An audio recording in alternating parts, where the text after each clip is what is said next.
the biggest thing, I mean, I could tell story after story. The best thing about what we're doing, and the thing that warms our heart the most, is that we call it mom to mom marketing. So we want someone to experience our services and have success, and then they tell their next person, whether it's another person in their family or a friend. And that's really how we've grown this. So that those stories that they're telling of how it's working is how we grew more than anything else. And that's the biggest compliment that we could have.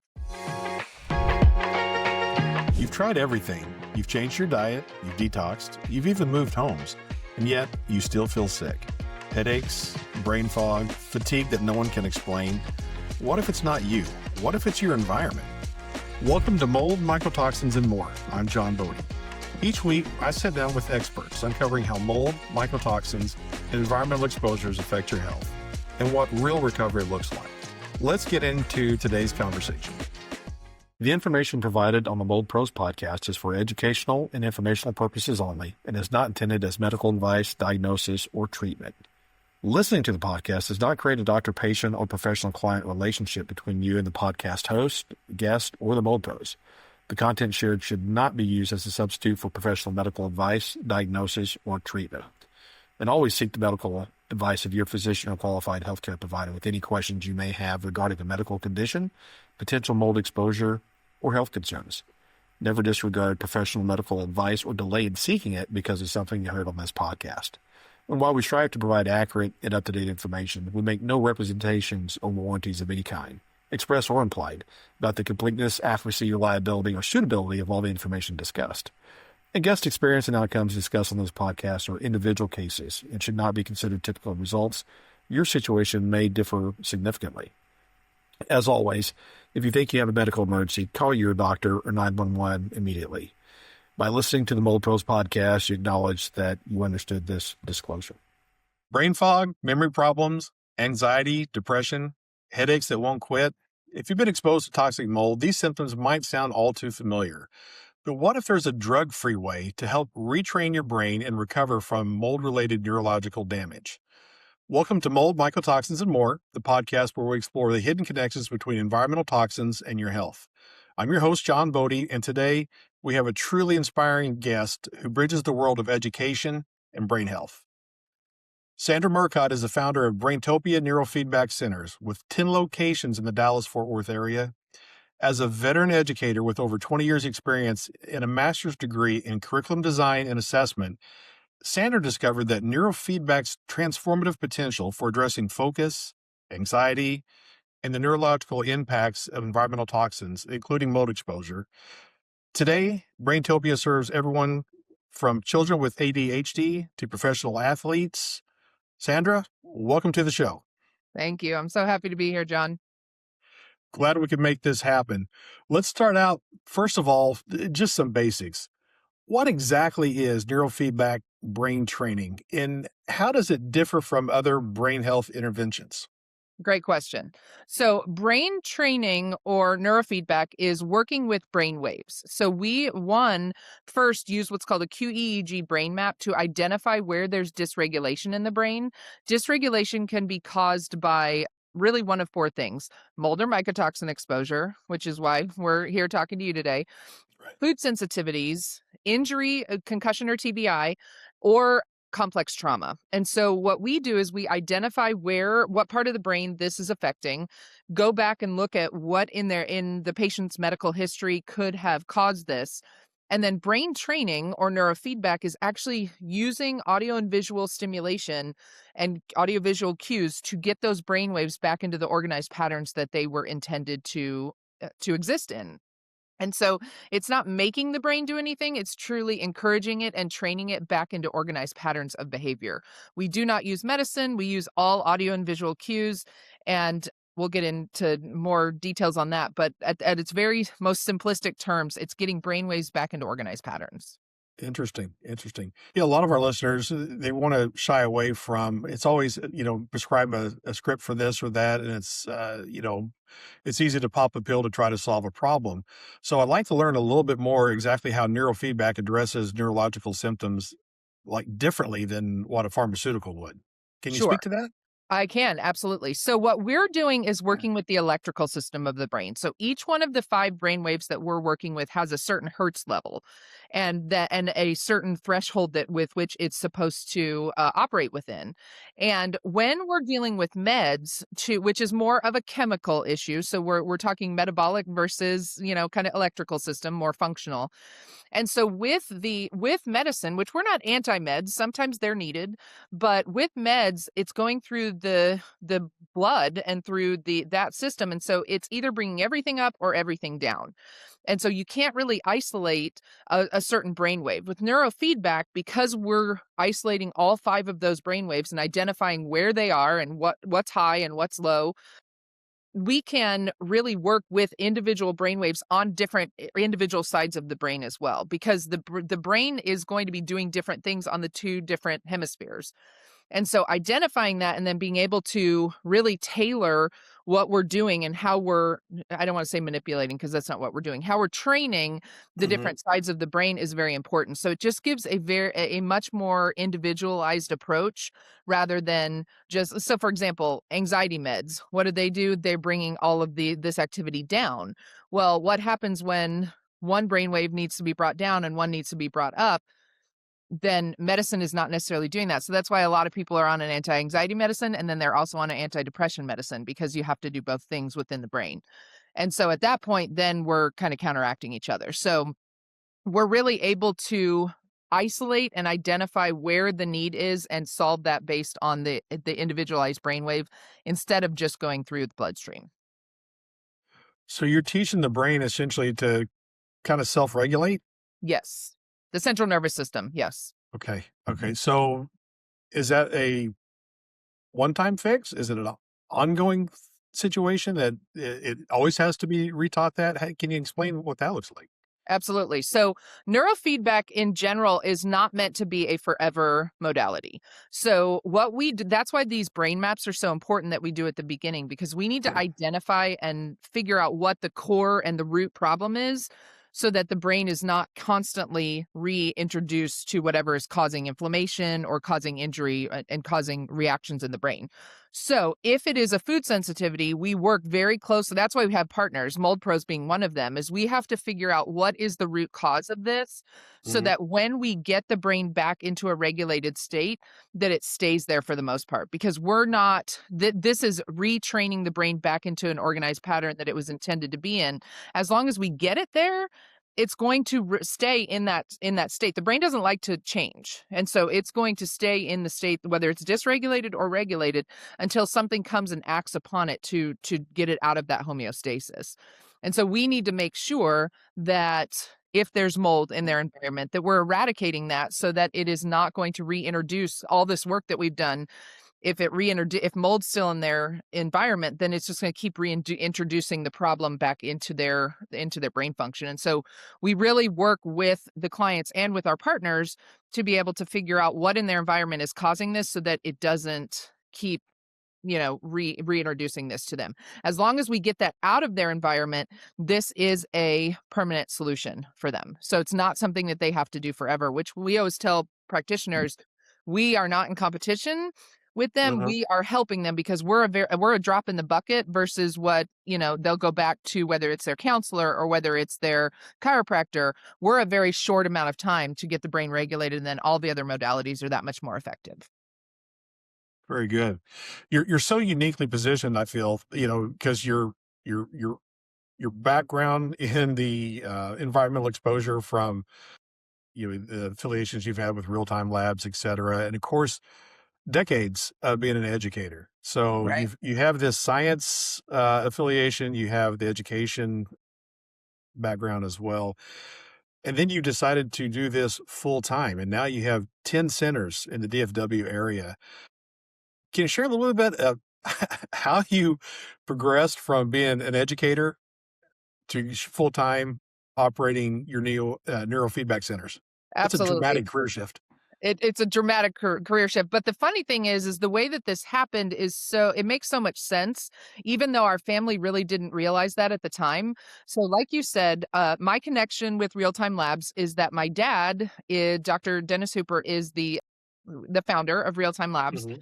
and my husband was the CEO for 15 years. And so as they're working with that, I always say I'm medically adjacent because that was our life for so many years, for 20, 25 years, is hearing about, okra toxins and aflatoxins and all of that in the background, not really ever thinking how that could really affect, my career and what I was doing. Well, fast forward to about 13 years ago, we adopted my husband and I adopted a little boy, and with adoption there is always some inherent trauma that happens. Uh-huh. And so that was brought in our life. We knew that we would potentially be dealing with some ADHD things, symptoms, and different potential mental health, but we wanted to make sure that we were not introducing anything that could lead to addiction or anything to our son. And so that got me thinking about, brain health and how different options.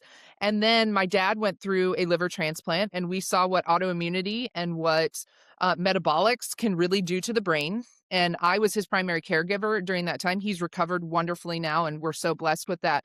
But I saw what happens when encephalopathy really takes over the brain, and how when you detox, you can bring that brain function back and that brain fog really lifts. And that gave me so much firsthand knowledge of brain health and how important it is to detoxify and to make sure that we are metabolically in a good place and how that affects the brain. And then my education background after COVID, we were seeing so many kids come back with such high anxiety from just not knowing what was going on in the world, and not even cognitively, or their cognition about what was going on wasn't even as much, but just the fact of what they're watching their parents go through. And so that was kind of a perfect storm of all things that I wanted to be able to give parents in the education field a view into the brain and say, why are they getting these diagnoses? Why is someone telling me that they're ADHD? And really, surprisingly enough, when we do these brain maps, what people think is ADHD is actually very, very different. And so I'm able to educate parents about, like, why do doctors give stimulants for ADHD? And what does that look like in the brain? And is your child a good candidate for that based on their brain profile? And the same thing with answering questions about autoimmunity. Are you showing heavy metal toxicity based on potentially having the MTHFR gene variant and all these things? Now, we don't diagnose those in our centers, but that's why we Right. again have the partners to go and say, I want you to go and visit Silver Genetics and have this test. I need you to look at your environment and call Mold Pros and make sure that you're not being exposed to something. And so we really take a four-pronged approach to that. So that's how it got me from my education background is in brain-based education, looking at how the different parts of the brain affect learning. Well, this is very, very similar in just the different parts of the brain are affecting different emotions and different functionality. And so it really worked together in my personal life and my professional life to lead me to the point that we're at now. It wasn't expected. It was not, it was something was going to be very part-time to be able to just help the kids in our sphere and the families in our sphere. And now it's blown up, and it's starting in Dallas, but we are not stopping just in this location. We're gonna go nationwide, so we're excited. Oh, that's great. That's great. Definitely a need. But you can just see that from the amount of centers you've opened up in such a short amount of time. Right. You t I know you're not a clinician, so you Right. talked about being medically adjacent, which, I love that. Are you able to speak about how mycotoxins specifically, affect the brain and what you've observed with, clients that have mold-related neurological symptoms, like Absolutely. brain fog and those sorts of things? Yes. So one of the things that I want to point out is that in one of our locations, in our Dallas location, Dallas proper, we were approached by a chiropractor who works with mold exposure, and that's his whole area, one of his major areas. And he told us he wanted to bring us an office because he feels that neurofeedback is the number one way, after, of course, detoxing and metabolic detox, but the number one way to get brain function back when after there's been mold exposure, meaning to have that brain fog lift and all of that. So I didn't even realize how effective neurofeedback was in the mold space, which is so ironic because that's where my family has lived Right? for so long. But what we really did is started to dive in, and there's something on our map that shows heavy metal toxicity. And that's where when that comes up, that is showing that that the gut, which we call the second brain, has been Mhm. exposed to something and is not detoxifying effectively. And so that most of the time when heavy metal toxicity comes up, it's one of two things. Either food sensitivities, which all of us at a certain level with what's going on with food and all that are exposed, but not so often mold and mycotoxin exposure is something that we will talk through. And so what does that mean? The first thing I'll ask is, do you have a lake house? Are you around water a lot? Any Did you have a water leak? And have you lived in an apartment recently? Like, so many different things that have happened lead back to mold and mycotoxin exposure. And so once they get tested, which a lot of times we're sending them to real time, we will find that they have gone through really every other modality. They have tried everything. And by the time they get to us and there's a history of mold exposure, they're so frustrated that they are wanting to just, they just want to try anything. And so we really look to make sure that if that heavy metal toxicity comes up, that they have gone through a heavy metal detox of some sort. Using glutathione is our favorite thing to Right. recommend, but then also making sure that they are eradicating what has gone on potentially in their home. And you can probably speak to even more what percentage of homes are actually affected by this, because I think it's probably a lot higher than we even realize. Yeah, I think there's been studies that show that greater than 60% of homes in the U.S. have actually elevated mold levels inside the home. Now, whether those molds are actually producing toxins or not could be a different story, but that's the reason why you test. That way you can make really good data-driven decisions. You had mentioned the mapping that you do of the brain and that you can actually map to see if there's this heavy metal exposure.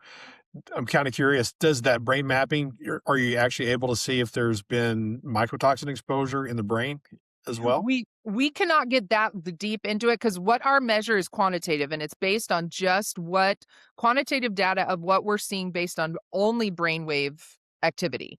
And so a lot of people say, well, how do you do that? That's a blood test. That's understood. We don't diagnose anything at our center. What we do is we're like the first step in saying, Mhm. okay, you're having symptoms. Let's correlate that to what we're potentially seeing. And then at that point, we will send them out to our partners to say, we need to figure out what's going on here. So do you need to go get food allergy tested? You need to get a mold test.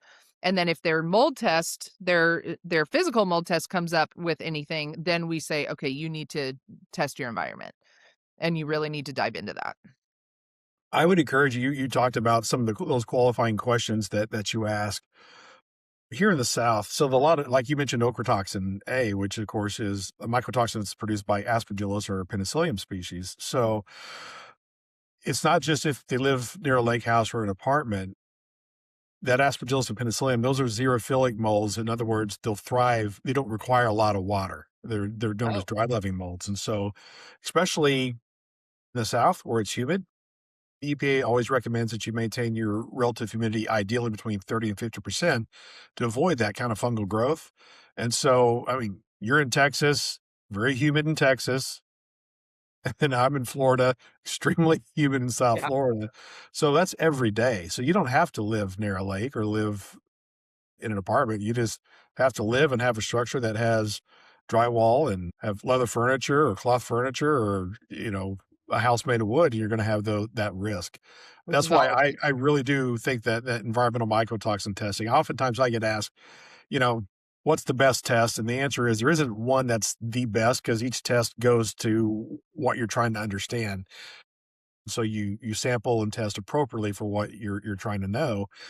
But that environmental mycotoxin test, because we can have toxigenic or pathogenic fungal species and have them not be producing toxins. And I think that is a great test. It's easy from a DIY. If someone wants to do it themselves and not have a professional do it as part of their inspection, it's a great test. And that would be obviously a starting place, in our opinion, for a lot of folks going down that path. Absolutely. Now, how do they get that, John? If Because our clientele will be watching this, if they suspect that, what's the best way that they can get that? And you said do it yourself. How do you go about doing that? Yeah, so if they want to contact us directly, and at the end of the podcast, we'll have that information. You can go to info@themoldpros.com or our website, www.themoldpros.com. Not only will we get the test sent out to you, that kit, but we will actually walk them through how to properly sample. That way they eliminate some of the sampling bias and bad results. So that's something that we can do for them. Would you say you only do that if you're symptomatic, or should people be doing that just in general?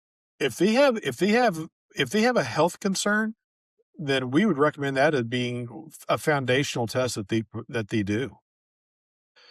Understanding obviously, you wanna understand if you have mold elevations. You should never have elevated mold amounts in your home, and you shouldn't have mold growth in your home. You certainly don't want toxigenic or pathogenic fungal species, and that's where that DNA testing gets down to. And then you certainly don't want those species producing toxins, and that's why that test that actually your father developed, I think, is one of the best tests that's out there because it tells you both of those things. Right. Yeah. Yeah. S so getting back, we talked about, traditional medical tests and some of that sort of stuff. Using neurofeedback, how do you help your families understand exactly what's happening in the brain? And are you able to provide some answers that conventional medicine simply doesn't do? Because they don't go to the level of the mapping and stuff that you do. Right. So that's a great question. So the people will come to us often and they have been to neurologists, they have been, and we love doctors. I mean, we are a medical family. So I think that there's space in this arena for both, because what we can give that imaging doesn't Mhm. is just that quantitative data of having this huge database. So our database that we have has just hundreds of thousands of people in there, and we have data on the all of their background, like all the when they come into us, they do intake forms. And so we have metabolic measures and we have all these things, so we can correlate brainwave activity through our database with what we're seeing metabolically. And so it gives us another layer of, again, that quantitative data to be able to say, if this is happening in the brain, these are a list of things of what could be causing that. And so is it we don't diagnose. This is not a tool or anything in our centers that diagnose, because we're not doctors. However, it gives people a good start. And what people will come in and tell us is, we've never been able to get this much information. And so even if it's not a diagnosis, it gives us the next step of what we need to go and where we need to go. Because a lot of the people that come and see us, they've been told by a doctor potentially that, well, we've done everything we can do, or sit here and kind of wait it out. And again, not bashing doctors by any chance. We know that they're so necessary, and they have gone to a lot more schooling Mhm. than I have. So I'm not questioning them, but sometimes we have neurologists that'll send people to us because they said, we've tried everything and they're not responding. So let's see what you guys can do. Yeah, So it's a complementary relationship, it right? really is. Yeah. And I think it's the data. We're very data driven. So we can compare, we're watching through, because people are with us for about 3.5 to 4 months. It's a 30 session minimum protocol. And we ask that they come twice a week. So we're watching how the brain is responding over time. This is not like shock therapy or anything that you come one time. We're in true relationship with these patients for a very long time, and can watch what's going on, and watching how their brain is, both with subjective data and objective data, how the brain is quite literally changing and adjusting. And so that information is so beneficial to doctors as well as they're going through, and counselors and any other practitioners that they're working with. And so that's really what we have seen as the benefit to this. And we monitor, once these clients are with us in our database, we can monitor them forever. We ask that they come back Mhm. every year and get a brain map so that we can keep watching. We go to the doctor for every other body part, right? Why don't we go for the brain? Because there hasn't been a tool that is available to people, that are not necessarily in these dire straits where you would go to a neurologist. This is something that everyone can do. And so we always say neurofeedback may not be for everyone, but the brain mapping process is for everyone. Everyone should be getting a brain map yearly. And hopefully if they were to mine, they find something in there. My wife would probably argue otherwise. But what I really liked And when we're talking is how you actually have cases, and we'll be able to dig in this a little bit later on, where the initial mapping looked like this, and then after the sessions, there is a difference in that mapping that you can see. Absolutely. It is quantifiable. It is. Yeah. And that's the best thing about what we have is we once so in a 30 session protocol we do a base what we call a base QEEG map at the beginning. That tells us where we're going to start with training. After 20 sessions, we do another one and we have what's called a comparison report. And so we're going to look at everything from dominant frequency, which is how the brain is powering up versus mitochondrial function, how ATP is being produced. We're looking at magnitude, how fast or slow brain waves are moving, and that helps us determine, do we have an anxiety response? Do we have an ADHD response? Do we have a depressive brainwave pattern? All of this stuff. So nothing that we're doing is based just on symptoms. That's a Mhm. part of what we do because that is important, but it's not just, well, how are you feeling? It is, what is the data showing and why might you be feeling this way based on the data? So that's one of our core tenets is that we're very data driven and we're not just throwing spaghetti against a wall to see what Yep. sticks. We're actually really working based on what the data is showing us. Yeah, that's fantastic. Yeah, we're both parents, and there are two things that tug on our heartstrings: kids and puppies, right? For Yeah, primarily, and so we understand how concerning that mold toxicity or environmental toxins can be for children, with their developing brains and that sort of thing. And then, the amount of ADHD and autism cases that get diagnosed now, if you look at how that is just spiked over the last, decade or two, it's just incredible. How does neurofeedback support children dealing with those environmental toxins? Is it different for kids versus adults? Can you sure. not just environmental toxins, but, getting in early before these conditions become, I guess, more oppressive or more dominant? Can you speak to any of that? Is it the same? Absolutely. You've cleaned, repainted, and replaced filters, and still, you're not getting better. Headache, fatigue, brain fog, the doctors can't explain it, but your environment can. At the Mold Pros, we specialize in uncovering what's hidden in plain sight. Our environmental testing looks beyond surface mold, identifying bacteria, volatile organic compounds, and even mycotoxins in the air that you breathe. Then we correlate those results with your clinical data, showing how your space may be affecting your health. Next, we use our patented remediation process to safely remove toxins, restore balance, and prevent them from returning. It's more than just a cleanup. It's a science-based system designed to help your body heal by healing the environment first. If you're ready to breathe freely again, visit themoldpros.com and schedule your free consultation. Because wellness doesn't start in the doctor's office. It starts where you live. Yes. So the biggest thing we probably our two largest demographics of people that we're seeing right now is autism or spectrum disorders and ADHD. And so both of those, when we see those, and again, we don't diagnose either of those, but most of the Right. time the clients are coming in and they already have that diagnosis and they want to look for a solution. And what we will see is heavy metal toxicity coming up. And so we will talk through, especially with our autism or our spectrum clients, we will talk through, and I don't want to get into like vaccines or anything like, let's not get controversial here, but a lot of them are having, those kids were normal development up until the 18 to 24-month vaccine that they had. And then something after that vaccine caused some reaction. And so again, we're not saying that the vaccine caused that, but what we're saying is there's something in their genetic makeup that had potentially a heavy metal toxicity response to what happened in those formative years. And so we really look at what's going on in the gut. That a lot of our clients will come in and ironically, there's a lot that have their parents are in the medical field. And so they've done the testing. They have found, they know that there is something in their gut health that is causing this and causing a encephalopathic and toxic exposure to their brain based on whatever is going on in their system. So that's where we really want to, again, bring in our partners and say, what has caused this? We have a large uptick of Indian family and Ethiopian families in our centers, just because that's the demographic of one of our centers. And so we're really diving into what are these environments in these countries when they're traveling back and forth to these countries, what's happening based on that. I mean, it's so multifactorial. So, but with our ADHD kids, a lot of times that is there is also a food sensitivity component to that. Hmm. And so or an injury component to that. But with food sensitivity, that is going to act like it's going to show up as heavy metal toxicity. And so a lot of our kids, mine included, ate like 5 things when they were growing up, and none of those are what they need to get the proper nutrients for brain health development.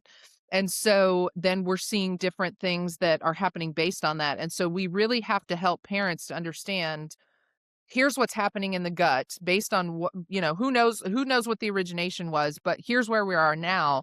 So we need to figure out what that core issue is and really address it. Now with food, that's harder because kids are still eating. My 13-year-old is still eating probably the same 5 things Hmm.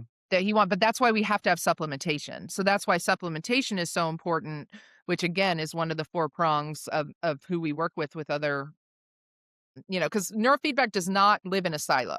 It cannot, we cannot go and say neurofeedback in and of itself is going to be the savior for everything. Absolutely not. It's one of the core, it's the functional piece of our 4-pronged approach, but environmental, metabolic, functional, and psychological are our 4 prongs.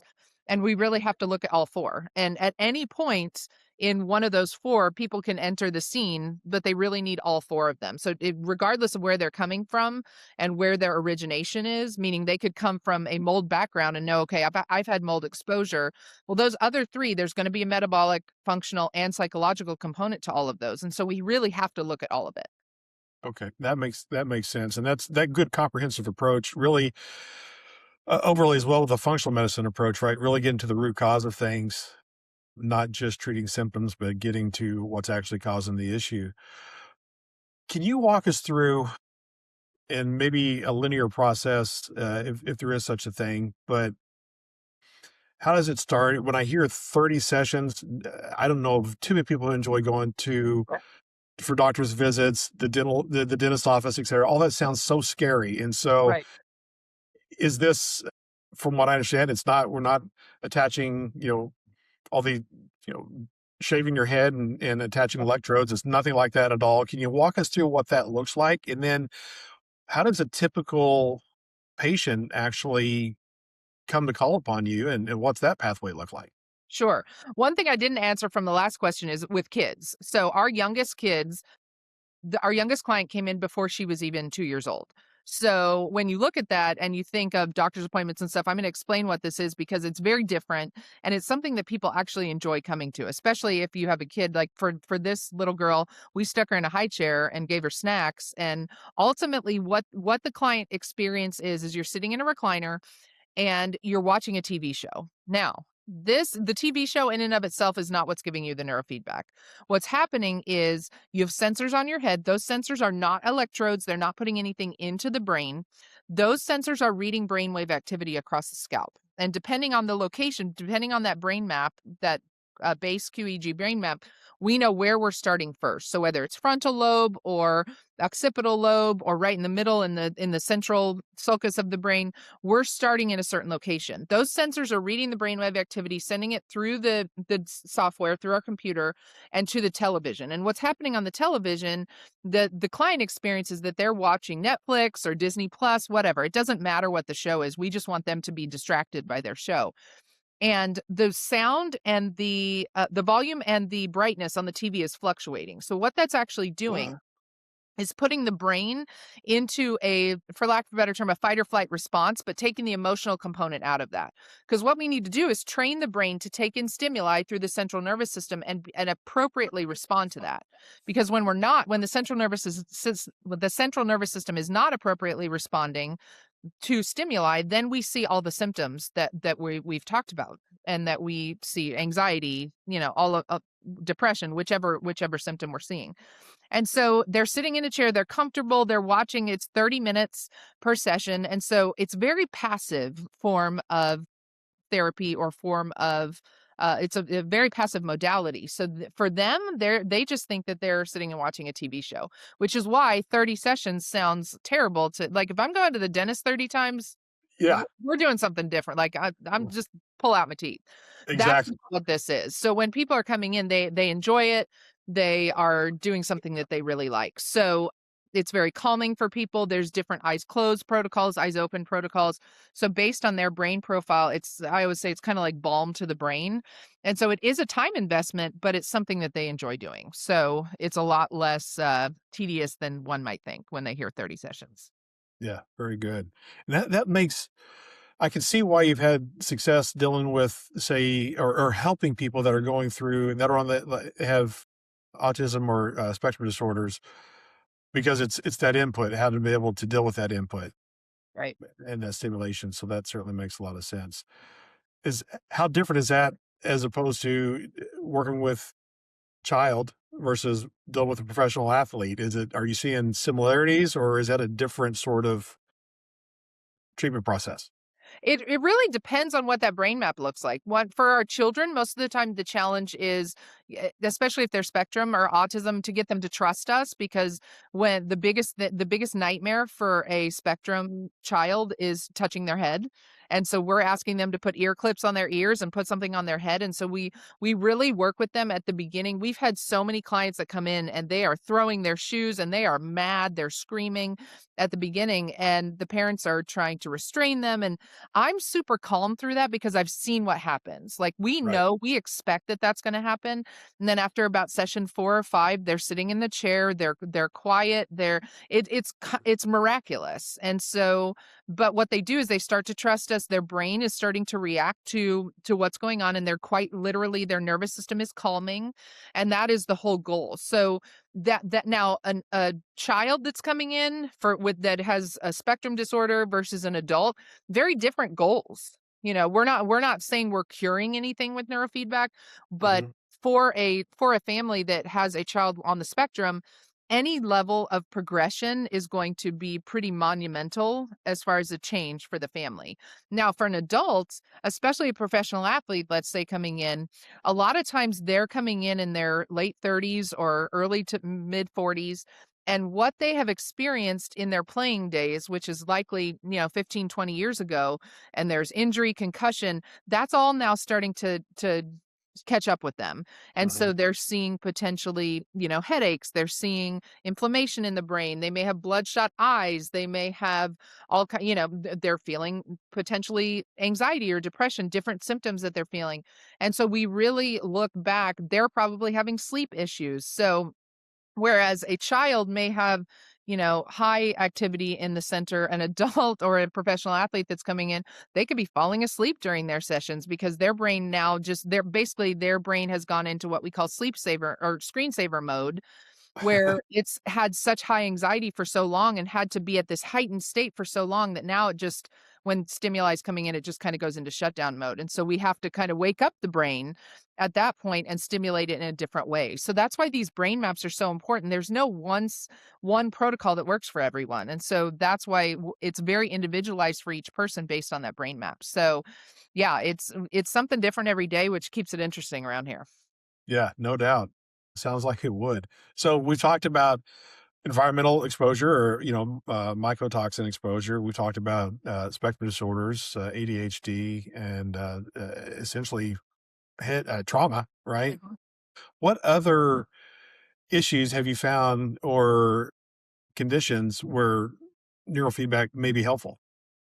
So when we look at trauma, there's two different ways. So physical trauma, which is TBI or concussion, and then there's emotional trauma as well. We have quite a few clients that will come in and that have a history of emotional trauma, and so what that is manifesting, that's more in the back of the brain, and Mhm. so it affects how they process things. So if we have a trauma background, how you're processing what's coming in is through the lens of that trauma. So whenever that trauma happened, whether it could have been in utero when, if there was drug exposure, it could have been at birth. If there was like a cord wrapped around the neck of the baby, it could be childhood, it could be at any point of life.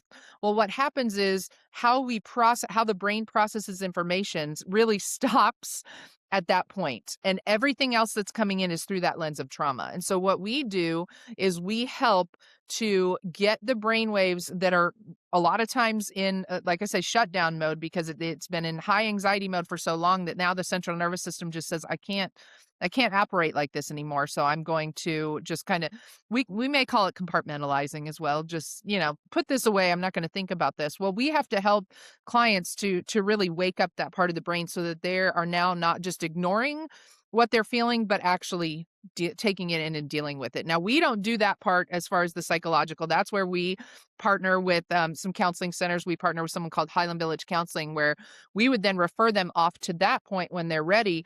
But we really prime the brain, if there's trauma, to open the pathways to be able, functionally open the pathways to be able to handle what's coming next, which could be EMDR, or it could be, talk therapy, whatever it is. So again, we're kind of a small amount of time that helps the brain to be prepared for all of the other things that they would do later. But trauma is a really, whether it's family of origin trauma or whether it is, abuse or whatever it is, we get a lot of people in for that. And when they really want to attack it, this is a great first step to helping prime the brain to be ready to do so.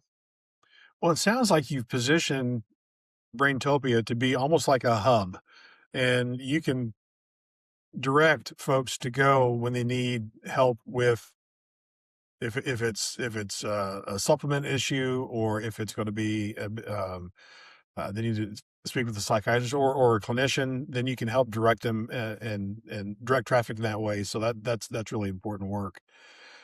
Oftentimes, we hear when people are going down this struggle, it's not a struggle for 6 months. It's years and years, if not decades. And so oftentimes people don't feel like there's hope, that this is a permanent thing. This is my life, and there's nothing I can do about it. And that's just heartbreaking, because there are and more modalities are being discovered, and treatment protocols are being discovered to help people through these things. Have you witnessed, or I'm sure you've seen transformations that really help fuel and keep your passion at such a high level about this? Is there any a case or two that pops to mind that you could share that would offer some hope for some of our listeners? Absolutely, absolutely. So there's a couple, because I'm asked this question a lot, and we're doing a lot more podcasts like this one to be able to tell these stories, because this is what people need to hear. So the first that I will say is one that talks about injury. So concussion. So we had a 14, 15-year-old come in last summer. She was a gymnast by nature and had taken her two knees. I mean, gymnasts, this could happen. It's crazy. But when she was doing some kind of skill, and basically her two knees hit her head she so hard that in her brain map, her injury, she had a pretty bad concussion. And so what Mhm. that manifested as is any time that her brain was overwhelmed, or her central nervous system got overwhelmed, she would faint. And so they would take her to the emergency room. They had her with neurologists. She was fainting 5 to 6 times a day. And at Wow. school, it was terrible. And then, when she fainted, she'd just fall. And so then we had hitting our head on concrete at school and all of these things.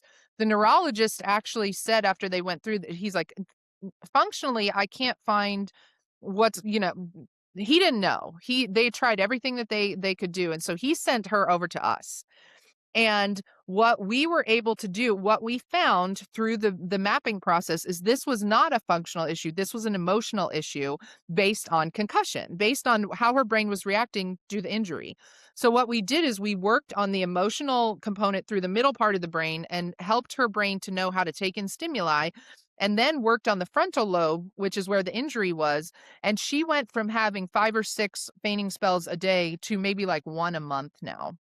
Oh, And wow. so not only is she a success case, but then her whole family came in. And that's what we start to find, is that we have one client that comes in, and then they see so much progress that now the whole family's coming in for different reasons, but Right. they love the fact of what they're seeing. So that's the first one. The next one will be our youngest client, who, close to my heart, but she came in before she was even 2 years old.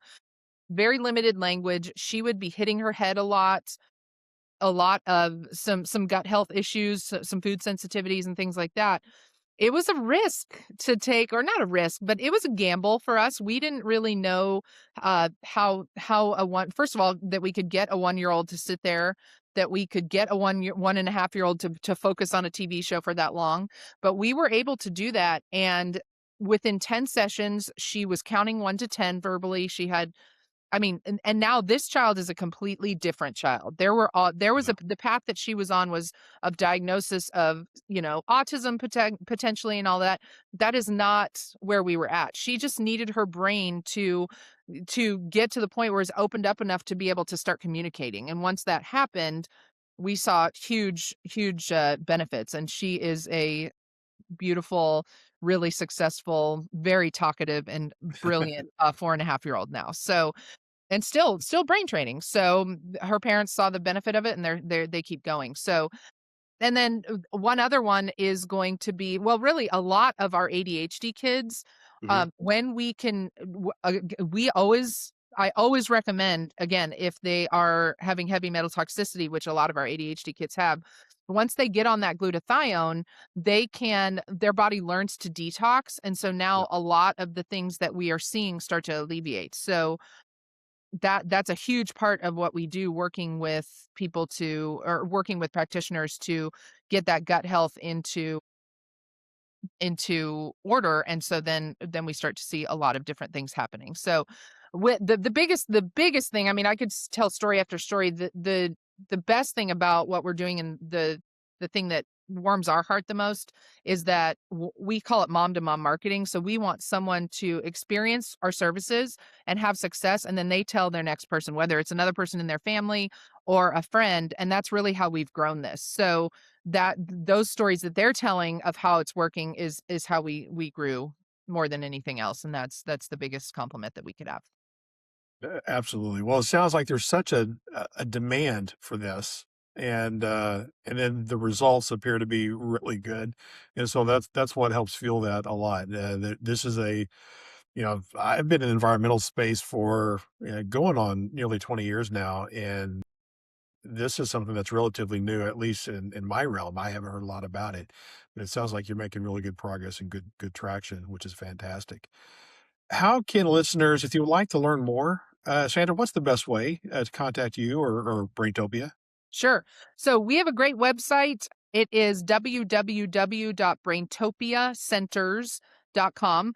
That's the best place to go to just get information. There's videos on there. There is a form that you can contact us and fill out for information. But there's so much data on there because this modality has been around since the 1960s. So it's but what makes us different at Braintopia is we decided to take it out to the layman community, meaning like we wanted this not to be the best kept secret anymore. And so as an educator, my goal is to educate everyone that this is an option. And so we're taking it to every different corner and using the relationships that we have in our own background to really take this to the masses. And so going to our website is the first place to start, and that can direct you to anywhere else as far as getting in touch with us. Very good. Well, we really appreciate the work that you're doing. Your passion clearly shows through. It's fantastic stuff. We'll have to have you back on again when you have some more time. For our listeners today, thank you very much for listening. Hopefully, this has been informative and helpful. Please follow Mold, Mycotoxins, and More wherever you listen to your podcasts and leave us a great review. That certainly helps the platform educate more listeners. That is it for today's show. If you have any questions, give us a call at toll free 855-595-6653 or email us at info@themoldpros.com. God bless. We'll talk soon. You've been listening to Mold, Mycotoxins, and More with John Bodie. If you're ready to take the next step towards a healthier home, follow the show and visit themoldpros.com for your free consultation. Because clean air is the first step to true healing.